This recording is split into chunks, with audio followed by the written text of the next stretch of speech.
ಕನ್ನಡ ಕಿರುತೆರೆ ವೀಕ್ಷಕರಿಗೆ ನಮಸ್ಕಾರ. ಸದ್ಯ ಕನ್ನಡ ಕಿರುತೆರೆಯಲ್ಲಿ ಸೀರಿಯಲ್ ಸಂತೆ ನಡೀತಾ ಇದೆ.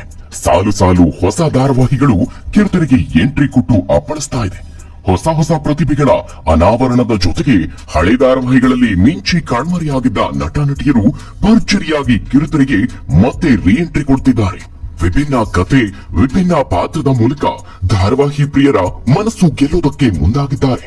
ಸದ್ಯ ಪ್ರಸಾರ ಆಗ್ತಿರುವ ಧಾರಾವಾಹಿಗಳು ಸಹ ಕಥೆಯಲ್ಲಿ ರೋಚಕ ಟ್ವಿಸ್ಟ್ಗಳ ಮೂಲಕ ವೀಕ್ಷಕರನ್ನ ಕುರ್ಚಿ ತುದಿಯಲ್ಲಿ ಕೂರುವಂತೆ ಮಾಡಿದೆ.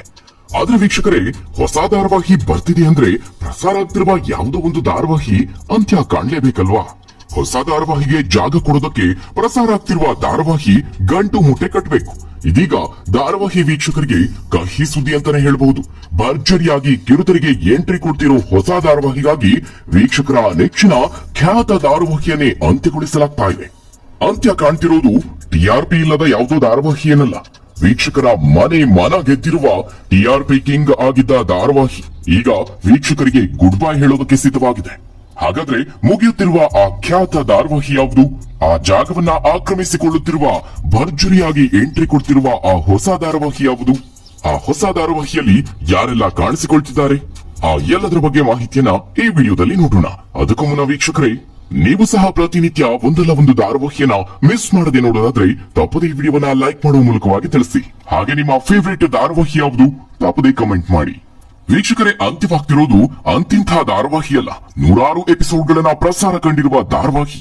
ಬರೋಬ್ಬರಿ 700ಕ್ಕೂ ಹೆಚ್ಚು ಎಪಿಸೋಡ್ಗಳ ಪ್ರಸಾರ ಕಂಡು ವೀಕ್ಷಕರ ಮನಸ್ಸು ಗೆದ್ದಿರುವಂತಹ ಧಾರಾವಾಹಿ. ಟಿಆರ್ಪಿ ವಿಚಾರದಲ್ಲೂ ಹಲವು ವಾರಗಳಲ್ಲಿ ನಂಬರ್ 1 ಸ್ಥಾನದಲ್ಲಿ ಮಿಂಚಿದ್ದ ಖ್ಯಾತ ಧಾರಾವಾಹಿ. ಅಂತಹ ಧಾರಾವಾಹಿಯೇ ಅಂತ್ಯವಾಗ್ತಿರೋದು ಧಾರಾವಾಹಿ ಪ್ರಿಯರ ಕಣ್ಣೀರಿಗೆ ಕಾರಣವಾಗಿದೆ. ವೀಕ್ಷಕರೇ, ನಿಮ್ಮೆಲ್ಲರಿಗೂ ಗೊತ್ತಿರುವಂತೆ ಲಕ್ಷ್ಮೀ ನಿವಾಸ ಕನ್ನಡ ಕಿರುತೆರೆಯಲ್ಲಿ ಖ್ಯಾತ ಧಾರಾವಾಹಿ ಟಿಆರ್ಪಿಯಲ್ಲೂ ಭರ್ಜರಿಯಾಗಿ ಮಿಂಚುತ್ತಾ ಇದೆ. ನಿಮ್ಮೆಲ್ಲರಿಗೂ ಗೊತ್ತಿರುವಂತೆ ಕೆಲವು ವಾರಗಳ ಕಾಲ ಲಕ್ಷ್ಮೀ ನಿವಾಸ ಸೀರಿಯಲ್ ನಂಬರ್ 1 ಸ್ಥಾನದಲ್ಲಿತ್ತು. ಆದ್ರೆ ಅದಾದ ನಂತರದ ಕೆಲವು ವಾರಗಳು ಮಂಕಾಗಿ ಹೋಯ್ತು. ಅಣ್ಣಯ್ಯ, ಶ್ರಾವಣಿ ಸುಬ್ರಹ್ಮಣ್ಯ, ನಾನಿನ್ನ ಬಿಡಲಾರೆ ಧಾರಾವಾಹಿಗಳ ಮಧ್ಯೆ ನಂಬರ್ 1 ಸ್ಥಾನಕ್ಕೆ ಪೈಪೋಟಿ ನಡೀತಾ ಇತ್ತು. ಹೀಗಾಗಿ ಈ ಹೊಸ ಧಾರಾವಾಹಿಗಳ ಹಾವಳಿಗೆ ಲಕ್ಷ್ಮೀ ನಿವಾಸ ಸೀರಿಯಲ್ ಸೈಡ್ ಲೈನ್ ಆಗಿತ್ತು. ಆದ್ರೆ ಇದೀಗ ಲಕ್ಷ್ಮೀ ನಿವಾಸ ಧಾರಾವಾಹಿ ವಾಪಸ್ ಟ್ರ್ಯಾಕ್ಗೆ ಮರಳಿದೆ. ಧಾರಾವಾಹಿಯ ಕಥೆಯಲ್ಲಿ ಭರ್ಜರಿಯಾದ ಟ್ವಿಸ್ಟ್ ಸಿಕ್ಕಿದ್ದು ಟಿಆರ್ಪಿ ಪಟ್ಟಿಯಲ್ಲಿ ನಂಬರ್ 1 ಸ್ಥಾನಕ್ಕೆ ಜಿಗಿದಿದೆ.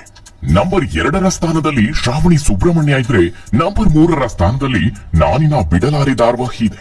ಇನ್ನು ರೌಡಿ ಬೇಬಿ ಖ್ಯಾತಿಯ ಅಮೂಲ್ಯ ಅವರ ಅಣ್ಣಯ್ಯ ಧಾರಾವಾಹಿ 4ನೇ ಸ್ಥಾನದಲ್ಲಿದೆ. ಅದೇ ರೀತಿ ಅಮೃತಧಾರೆ ಧಾರಾವಾಹಿ ಈ ವಾರದಲ್ಲಿ 5ನೇ ಸ್ಥಾನದಲ್ಲಿದೆ. ಇದರ ನಂತರದ ಸ್ಥಾನದಲ್ಲಿ ಲಕ್ಷ್ಮೀ ಬಾರಮ್ಮ ಧಾರಾವಾಹಿ ಇದೆ. ನಿಮ್ಮೆಲ್ಲರಿಗೂ ಗೊತ್ತಿರುವಂತೆ ಈ ಒಂದು ಧಾರಾವಾಹಿ ಕಳೆದ ವಾರದಲ್ಲಿ ಅಂತ್ಯವಾಯಿತು. ಇದು ಕಲರ್ಸ್ ಕನ್ನಡದಲ್ಲಿ ಪ್ರಸಾರವಾಗ್ತಿದ್ದ ಧಾರಾವಾಹಿ. ಇದೀಗ ವೀಕ್ಷಕರೇ, ಜಿ ಕನ್ನಡದ ಸರದಿ ಜಿ ಕನ್ನಡದಲ್ಲೂ ಖ್ಯಾತ ಧಾರಾವಾಹಿಯೊಂದು ಅಂತ್ಯ ಕಾಣುವ ಸೂಚನೆ ಸಿಕ್ಕಿದೆ. ಹೌದು, ಕನ್ನಡ ಕಿರುತೆರೆಯಲ್ಲಿ ಬ್ಯಾಕ್ ಟು ಬ್ಯಾಕ್ ಹೊಸ ಧಾರಾವಾಹಿಗಳು ಎಂಟ್ರಿ ಆಗ್ತಾ ಇದ್ರೆ, ಮತ್ತೊಂದ್ ಕಡೆ ಪ್ರಸಾರ ಆಗ್ತಿರುವ ಧಾರಾವಾಹಿಗಳು ಒಂದಾದ ಮೇಲೆ ಒಂದರಂತೆ ಬ್ಯಾಕ್ ಪ್ಯಾಕ್ ಮಾಡಿ ಹೊರಡ್ತಾ ಇದೆ. ಹೊಸ ಧಾರಾವಾಹಿ ಶುರುವಾಗ್ತಿದೆ ಅಂದ್ರೆ ಬಾಯ್ ಬಡ್ಕೊಳ್ಳೋರೇ ಜಾಸ್ತಿ. ಯಾಕಂದ್ರೆ ಅದರ ಬದಲಿಗೆ ಯಾವುದೋ ಒಂದು ಪ್ರಸಾರ ಆಗ್ತಿರುವ ಧಾರಾವಾಹಿ ಅಂತ್ಯ ಕಾಣುತ್ತೆ ಅಂತ. ಈಗ ಕಿರುತೆರೆಗೆ ಎಂಟ್ರಿ ಕೊಡ್ತಿರುವ ಆ ಹೊಸ ಧಾರಾವಾಹಿ ಬೇರಾವುದೂ ಅಲ್ಲ, ಕರ್ಣ ಸೀರಿಯಲ್. ಇದಕ್ಕಾಗಿ 700 ಸಂಚಿಕೆ ಪೂರೈಸಿರುವ ಧಾರಾವಾಹಿಯೊಂದು ಅಂತ್ಯ ಕಾಣ್ತಾ ಇದೆ. ಮೊದಲ ಪ್ರೋಮೋ ಮೂಲಕವೇ ನಿರೀಕ್ಷೆಯನ್ನ ಆಕಾಶಕ್ಕೆ ಕೊಂಡೊಯ್ದಿರುವಂತಹ ಧಾರಾವಾಹಿ ಅಂದ್ರೆ ಅದು ಕರ್ಣ.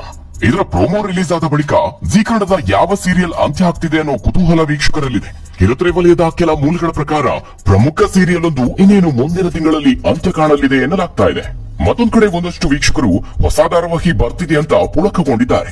ಜಿ ಕನ್ನಡದಲ್ಲಿ ಕರ್ಣ ಸೀರಿಯಲ್ ನ ಮೊದಲ ಪ್ರೋಮೋ ಬಂದಿದ್ದೇ ತಡ ಧಾರಾವಾಹಿ ಮೇಲಿನ ವೀಕ್ಷಕರ ನಿರೀಕ್ಷೆ ದುಪ್ಪಟ್ಟಾಗಿದೆ. ಅದರಲ್ಲೂ ಈ ಕರ್ಣ ಸೀರಿಯಲ್ ಮೂಲಕ ಮತ್ತೆ ಕಿರುತೆರೆಗೆ ಎಂಟ್ರಿ ಕೊಡ್ತಿದ್ದಾರೆ ಅಧಿರಥ ಮಹಾರಥ ನಟ ಕಿರಣ್ ರಾಜ್. ಈ ಹಿಂದೆ ಕನ್ನಡತಿ ಸೀರಿಯಲ್ ನಲ್ಲಿ ಮಿಂಚಿದ್ದ ನಟ. ಕಲರ್ಸ್ ಕನ್ನಡದಲ್ಲಿ ಕನ್ನಡತಿ ಸೀರಿಯಲ್ ಮುಗಿದ ಬಳಿಕ ರಾಣಿ ಸಿನಿಮಾ ಮೂಲಕ ಬೆಳ್ಳಿತೆರೆಯಲ್ಲಿ ಅದೃಷ್ಟ ಪರೀಕ್ಷೆಗೆ ಇಳಿದಿದ್ರು. ಆದ್ರೆ ಈ ಸಿನಿಮಾ ಹೇಳಿಕೊಳ್ಳುವಷ್ಟು ಯಶಸ್ಸನ್ನ ಕಾಣಲಿಲ್ಲ. ಹಾಗಂತ ಕಿರಣ್ ರಾಜ್ ಸಿನಿಮಾದಿಂದ ಹಿಂದೆ ಸರಿದಿಲ್ಲ. ಅದಾದ ಮೇಲೆ ಜಾಕಿ ಅನ್ನೋ ಚಿತ್ರದಲ್ಲಿಯೂ ಬ್ಯುಸಿ ಆಗಿದ್ದಾರೆ. ಇದೆಲ್ಲದರ ನಡುವೆ ಕರ್ಣನಾಗಿ ಮತ್ತೆ ಕಿರುತೆರೆ ವೀಕ್ಷಕರ ಮನಸ್ಸನ್ನ ಗೆಲ್ಲೋದಕ್ಕೆ ಬರ್ತಿದ್ದಾರೆ. ಹೆತ್ತವರಿಗೆ ಬೇಡವಾದ, ಊರಿಗೆ ಬೇಕಾದ ವೈದ್ಯನ ಕತೆ ಈ ಕರ್ಣ ಸೀರಿಯಲ್ದು. ಇನ್ನು ಧಾರಾವಾಹಿಯಲ್ಲಿ ಒಂದು ದೊಡ್ಡ ತಾರಾಗಣವೇ ಇದೆ ಅಂತ ಹೇಳ್ಬೋದು. ಟಿ.ಎಸ್. ನಾಗಾಭರಣ ಪ್ರಮುಖ ಪಾತ್ರದಲ್ಲಿದ್ರೆ ಭವ್ಯ ಗೌಡ ಮತ್ತು ನಮ್ರತಾ ಗೌಡ ಈ ಸೀರಿಯಲ್ ನ ನಾಯಕಿಯರು. ಹಾಗಾದ್ರೆ ಈ ಸೀರಿಯಲ್ ಅದ್ಯಾವಾಗ ಶುರುವಾಗ್ತಾ ಇದೆ? ವೀಕ್ಷಕರೇ, ಮೇ ತಿಂಗಳ ಅಂತ್ಯಕ್ಕೆ ಕರ್ಣ ಸೀರಿಯಲ್ ಪ್ರಸಾರ ಆರಂಭಿಸಲಿದೆ ಅಂತ ಹೇಳಲಾಗ್ತಾ ಇದೆ. ಈ ನಡುವೆ ಇನ್ನೊಂದು ಪ್ರೋಮೋ ಕೂಡ ಬಿಡುಗಡೆ ಆಗುತ್ತೆ. ಅದಾದ ಮೇಲೆ ಬಿಡುಗಡೆಯ ದಿನಾಂಕದ ಪ್ರೋಮೋ ಕೂಡ ಹೊರಬೀಳುತ್ತೆ. ಒಂದು ಸೀರಿಯಲ್ ಶುರುವಾಗಬೇಕು ಅಂತ ಹೇಳಿದ್ರೆ ಇನ್ನೊಂದು ಸೀರಿಯಲ್ ಮುಕ್ತಾಯ ಆಗ್ಲೇಬೇಕು. ಹಾಗಾದ್ರೆ ಕರ್ಣನ ಸಲುವಾಗಿ ಮುಗಿಯುವ ಆ ಸೀರಿಯಲ್ ಯಾವುದು? ಆ ಧಾರಾವಾಹಿ ಬೇರಾವುದೂ ಅಲ್ಲ, ಶ್ರೀರಸ್ತು ಶುಭಮಸ್ತು. ಜೀ ಕನ್ನಡದಲ್ಲಿ ಈಗಾಗಲೇ 700ಕ್ಕೂ ಹೆಚ್ಚು ಸಂಚಿಕೆಗಳನ್ನ ಪೂರೈಸಿದೆ ಈ ಧಾರಾವಾಹಿ. ಇದೀಗ ಅದು ಮುಕ್ತಾಯದ ಹಂತಕ್ಕೆ ಬಂದಿದೆ. ಕಥೆಯಲ್ಲೂ ಅಂತ್ಯ ಕಾಣುವ ಲಕ್ಷಣಗಳು ಎದ್ದು ಕಾಣಿಸ್ತಾ ಇದೆ. ಇನ್ನೇನು ಶೀಘ್ರದಲ್ಲಿಯೇ ಈ ಸೀರಿಯಲ್ ಕೊನೆಯಾಗಲಿದೆ ಎನ್ನಲಾಗ್ತಾ ಇದೆ. ಇದು ಧಾರಾವಾಹಿ ಪ್ರಿಯರ ಬೇಸರಕ್ಕೆ ಕಾರಣ ಆಗಿದೆ. ಒಂದು ರೀತಿ ಕನ್ನಡ ಕಿರುತೆರೆ ವೀಕ್ಷಕರಿಗೆ ಶಾಕಿಂಗ್ ಸುದ್ದಿ ಅಂತಲೇ ಹೇಳಬಹುದು. ಈ ಧಾರಾವಾಹಿ ಮುಗಿದ ಬಳಿಕ ಕರ್ಣ ಧಾರಾವಾಹಿ ಶುರುವಾಗುತ್ತೆ. ಆದ್ರೆ ಹೊಸ ಸೀರಿಯಲ್ 6:30ಕ್ಕೆ ಪ್ರಸಾರ ಆಗುತ್ತಾ ಅಥವಾ ಸ್ಲಾಟ್ ಬದಲಾಗುತ್ತಾ ಅನ್ನೋದೇ ಕುತೂಹಲಕ್ಕೆ ಕಾರಣ ಆಗಿರುವಂತದ್ದು.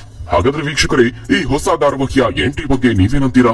ಶ್ರೀರಸ್ತು ಶುಭಮಸ್ತು ಧಾರಾವಾಹಿ ಅಂತ್ಯ ಆಗ್ತಿರೋದಕ್ಕೆ ಎಷ್ಟು ಬೇಸರ ಆಗ್ತಾ ಇದೆ? ತಪ್ಪದೆ ನಿಮ್ಮ ಅನಿಸಿಕೆ ಅಭಿಪ್ರಾಯವನ್ನ ಕಾಮೆಂಟ್ ಮೂಲಕವಾಗಿ ತಿಳಿಸಿ. ಹಾಗೆ ಈ ಒಂದು ವಿಡಿಯೋವನ್ನ ಧಾರಾವಾಹಿ ನೋಡುವ ನಿಮ್ಮ ಸ್ನೇಹಿತರಿಗೆ ಶೇರ್ ಮಾಡೋದಕ್ಕೆ ಮರಿಬೇಡಿ. ಧನ್ಯವಾದಗಳು ವೀಕ್ಷಕರೇ.